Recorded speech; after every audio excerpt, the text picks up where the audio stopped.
22 ವರ್ಷ ಆಗಿದೆ. ಆದ್ರೂ ಇದು ವರ್ಷ ಪಾರಂಪರ್ಯಕ್ಕೆ ಅದ್ಧೂರಿಯಾಗಿ ನಡೀತಾ ಇದೆ. ಆದರೂ ಇದು ತುಂಬ ಚೆನ್ನಾಗಿದೆ.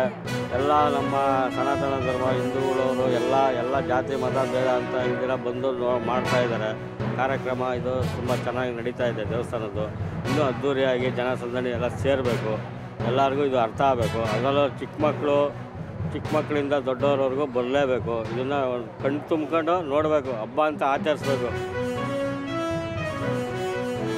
ತುಂಬ ಚೆನ್ನಾಗಿದೆ. ಇದನ್ನು ಜನ್ರೇಷನ್ ಹಾಗೆ ಮರೀದೇ ನಾವು ಮಾಡ್ತಾ ಹೋಗ್ತಾ ಇದ್ದರೆ ನೆಕ್ಸ್ಟ್ ಜನ್ರೇಷನ್ ಮಕ್ಕಳಿಗೂ ಇದು ಗೊತ್ತಾಗುತ್ತೆ ಯಾವ ಥರ ಅಂತ.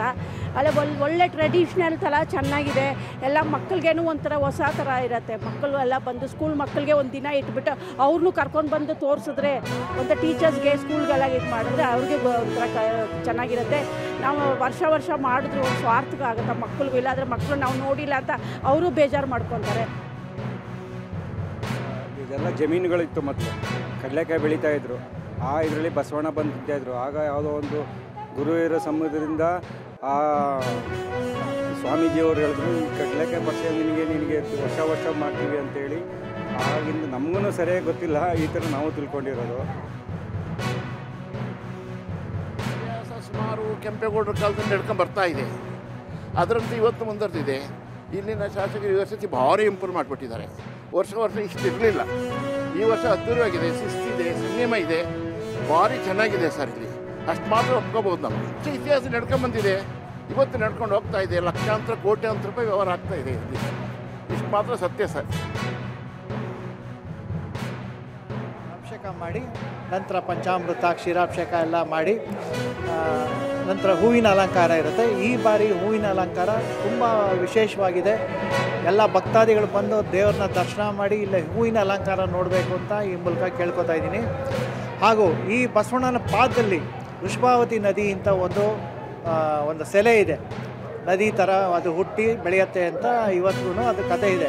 ಪಶ್ಚಿಮ ವಾಹಿನಿಗೆ ಹರಿಯುತ್ತೆ ಅಂತ ಒಂದು ಕಥೆನೂ ಇದೆ, ಅದರದ್ದು ಶಾಸನವೂ ಇದೆ. ಈಗ ಅದು ಗುಪ್ತಗಾಮಿನಿಯಾಗಿ ಸುಮಾರು ಒಂದು 20-25 ಅಡಿ ಕೆಳಗಡೆ ಹರಿತಾ ಇದೆ ಅಂತ ಒಂದು ಕತೆ. ಈ ಬಸವಣ್ಣ ಪ್ರತಿ ಜಾತ್ರೆಯಲ್ಲೂ ಹಾಗೂ ಎಲ್ಲ ಹಬ್ಬಗಳಲ್ಲಿ, ಸಂಕ್ರಾಂತಿ ಆಗಿರ್ಬೋದು, ಯುಗಾದಿ ಆಗಿರ್ಬೋದು, ಶಿವರಾತ್ರಿ, ಗಣಪತಿ ಹಬ್ಬ, ನವರಾತ್ರಿಗಳಲ್ಲೆಲ್ಲ ವಿಶೇಷವಾದ ಅಲಂಕಾರ ಇರುತ್ತೆ.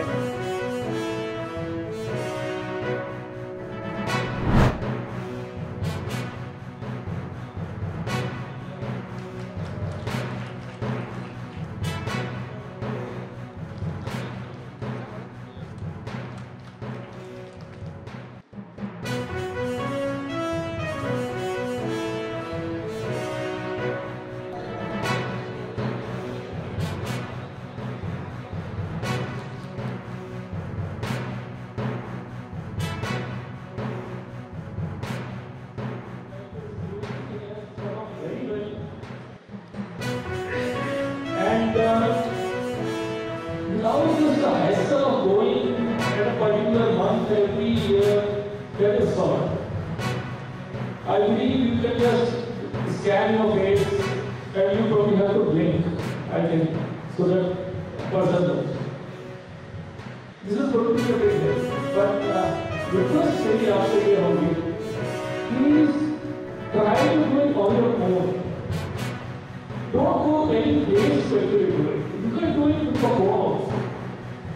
So it will be a big help, because if you learn it once, you will be able to do it every year.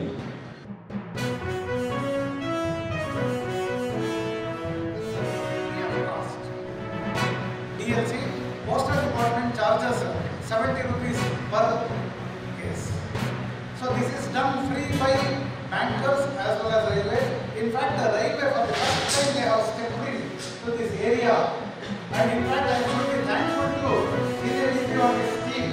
The welfare inspector, they already attended our office